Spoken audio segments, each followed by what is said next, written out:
BNP হের পক্ষে, কিন্তু এই হের সুবাদে বিএনপিকে দিয়ে সরকার তাদের অপছন্দের বা দ্বিমত থাকা 20%কেও গেলাতে বাধ্য করছে।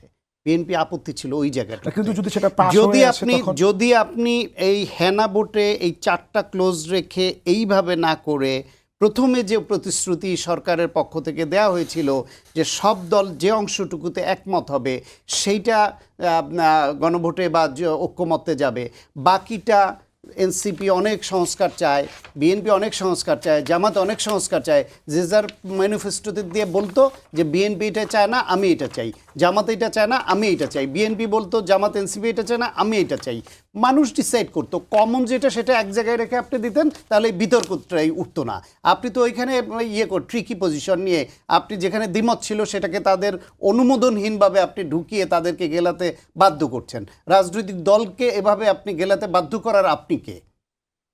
তাদের ঐক্যমত্য মানে কি? ঐক্যমত্য কমিশন করেছেন এবং সবাইকে ডেকেছেন যে একমত করবে। দলগুলোর মধ্যে থাকে না, একমত না হলো না। ঐক্যমত্য কমিশন মিনিংটা কি? আপনি বলেন এর মিনিংটা কি? ঐক্যমত্য কমিশন ঐক্যমত্য আনাতে পারেনি, না আনাতে পারে সেটাকে চাপিয়ে দিবে এই অধিকার তাদের আছে কিনা, সেই অধিকার তাদেরকে দিয়েছে। তারা নিজেদের কথাটা খেলাপ নিজেরা করেছে।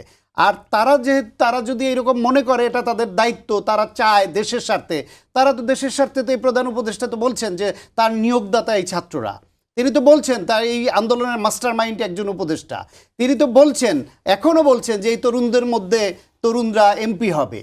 তিনি জানেন কিভাবে, কেউ কেউ মন্ত্রী হবেন, এমপি মন্ত্রী হবেন, তিনি জানেন কি করে। এখন তার যদি এইরকমই হয় যে এই সরকার অন্য সরকারের মতো না, এই সরকার অন্য সরকারের মতো না, তত্ত্বাবধায়ক সরকারের মতো না, তাদের সংস্কার করতে হবে, তার সংস্কারের অংশ হিসেবেই দেখে যে তরুণদের ক্ষমতায় আনতে হবে।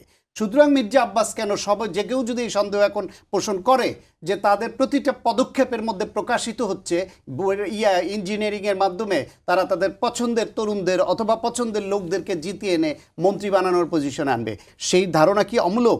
প্রমাণ থাকুক বা না থাকুক, এইরকম ধারণা করবার মতো ক্ষেত্রতে এই সরকার তাদের ভূমিকা দিয়ে তৈরি করেছে সব কিছুতে।